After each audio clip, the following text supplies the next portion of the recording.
السلام عليكم ورحمة الله وبركاته. ازيكم حبايب قلبي؟ عاملين ايه؟ يا رب تكونوا بخير وصحة وسعادة وراحة بال. اللهم صل وسلم وبارك عليك يا حبيبي يا رسول الله. نبدأ الفيديو بتاعنا ونقول يا بركة بسم الله.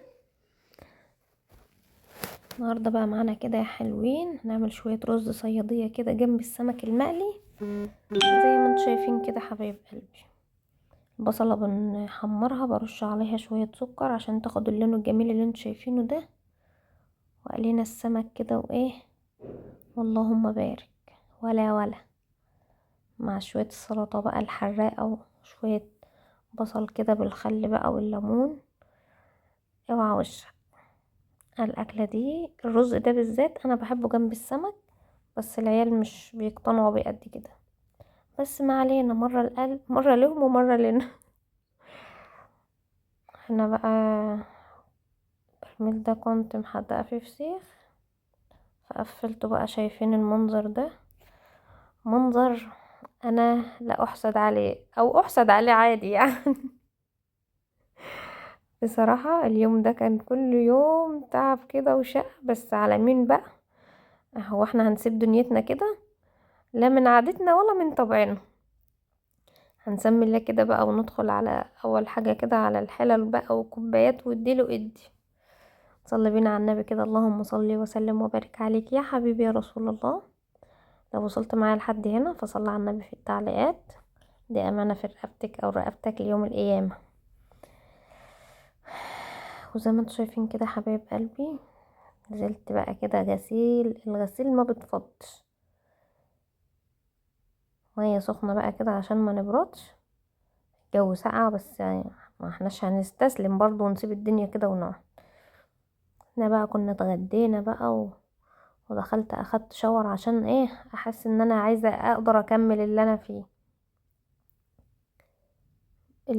الصينيه البيضه دي كانوا العيال عاملين عليها اندومي عشان يبرد. محمد ابني بيعمله بطريقه كده، فاللون طبع في اللون الابيض ده، اللي هي البهارات بتاع الاندومي طبعت في اللون، وقعدت ادعك فيها مش راضيه، فسبتها ركنتها كده واحط عليها كلور. لما بقى عدة التمليح اهو حطيت عليها كلور واسيبها شويه، ولميت الدنيا اهو اول باول كده. حطيت الكلور في الصابون بقى مطهر بقى وكده عشان الزفاره. انا كده كده بحط في الصابون السائل بحط كلور، يعني بحط ملو غطا كده، يخلي الحاجه تلمع ومعقم مية مية كده.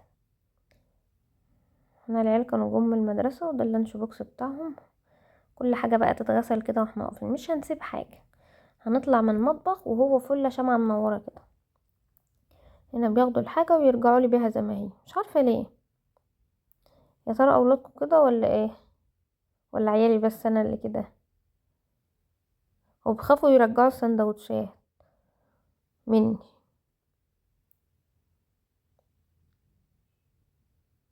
طبعا صلوا بينا على النبي، اللهم صل وسلم وبارك عليك يا حبيبي يا رسول الله.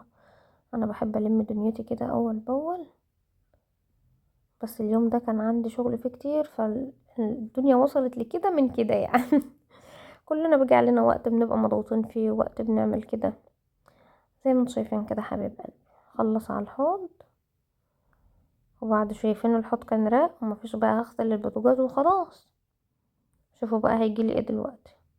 باخد منديل كده من مناديل المطبخ والم اي زيت او اي بواقي على البوتاجاز الاول، وببتدي اغسله. هو اصلا محتاج غسله عميقه ان شاء الله هعملها معاكم، بس ادينا نلم الدنيا الاول بدل ما نسيبها متبهدله كده.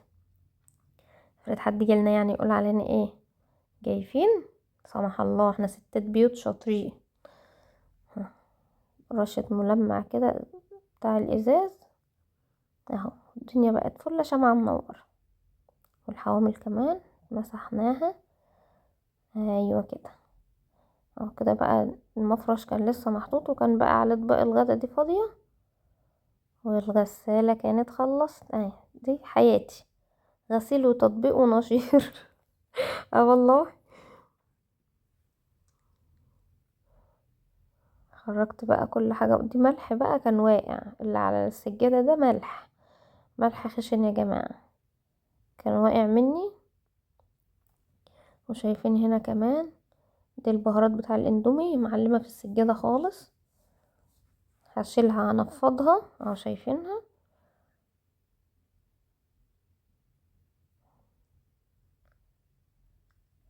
هلم بقى كل الارضية كده.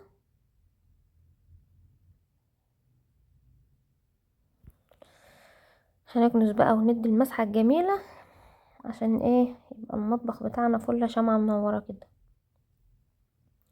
هو انا اساسا انا بعد ما كنست مسحت، بس الحتة دي ما اتصورتش بقى، مسح ونشف.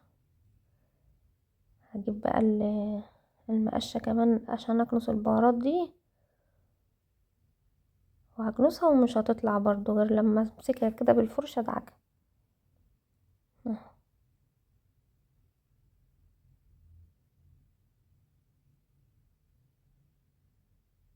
لقيتها خفت اهي، ما عادش غير اثر بسيط. جبت الفرشة كده بشوية صابون وامسكها بقى ادعكها كده فيها تنضف بقى. انا اصلا دايما ايدي في الحاجة كده، اي بشوف اي بقعة او اي حاجة بمسكها ادعكها كده اول باول وبتنشف بقى ولا اي حاجة. يعني بدل ما نشيل السجادة كلها نغسلها وكده فبتعامل كده على طول بشوية صابون. شوية اريال مثلا مية سخنة على نقطة كلور لو البقعة محتاجة يعني. اهي بقت فل شمعة منورة. وهنا بقى بلم الحتت دي بالفوطة كده. اللي متابعني عارف اني ما عنديش مطبخ فتعودوا بقى على كده. اللي داخل عندي جديد يتعود، واللي معايا هم عارفين. كل يوم موال، كل يوم انا يوميا بعمل كده. لان سيلا بنتي عندي سيلا 3 سنين، كل الحاجات دي بتلعب فيها كده كل يوم زي ما انتوا شايفين كده. وساعات انا ما بيكونش ليا نفسي اعمل اي حاجة من المنظر اللي انتوا شايفينه ده، بس على مين بقى برجع امسك كل حاجة كده اخليها فل شمعة منورة. انا حد بيحب النظافة وبحب النظام جدا.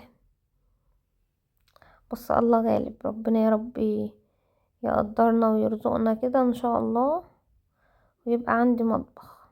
ادعولي يا بنات. والله انا نسيت شكل مطبخي وهو بمطبخ. الحمد لله على كل حال.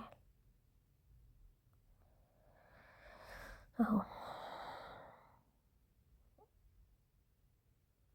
مش معنى ان ما عنديش مطبخ بقى فهرمي كل حاجة بقى كده وتبقى سلطة، لا برص يعني. انا دي حاجات بس بسيطة كده ان انا بستعملها، والحاجات بقيت حاجتي بقى كلها في الكراتين زي ما انتوا عارفين.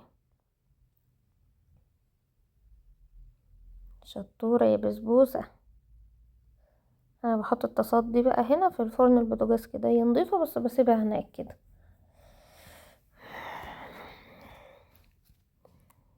انا بقى دول كانوا لسه على المفرش اللي احنا بناكل عليه، كانوا فاضيين يا دوبك خلصت.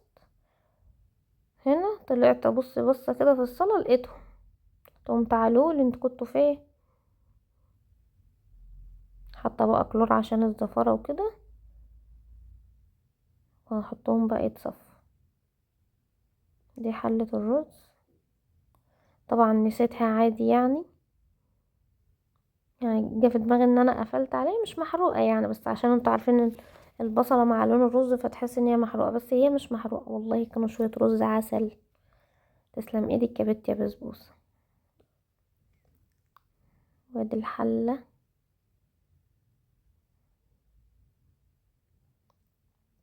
الله ينور عليكي. قومي يلا، مستنيه ايه؟ تشجعي وقومي شوفي مصالح بيتك، قومي شوفي عندك ايه. ما تستنيش لما حد يجي يخبط على بابك وتقولي يا لهوي ده انا الدنيا مكركبه، او حد يجيلك فجاه او ايا كان. ما تعمليش عشان حد، اعملي عشان نفسك وعشان بيتك وعشان ولادك. يعني اعملي اول باول، ما تقليش الدنيا عليكي.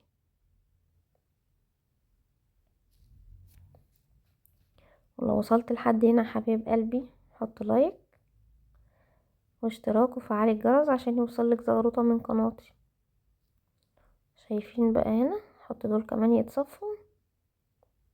انا مع اني ما عنديش مطبخ بس بصف زي ما انتوا شايفين كده، بصفي الاطباق بتاعتي الاول وبعدين برصها زي ما انتوا شفتوني.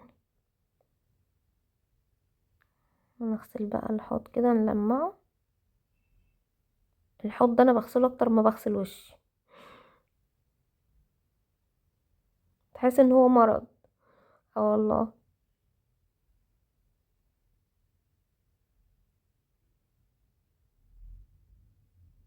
لو وصلت معايا لحد هنا حبيب قلبي حط لايك. ايه رأيكم في النظافة والحلاوة دي؟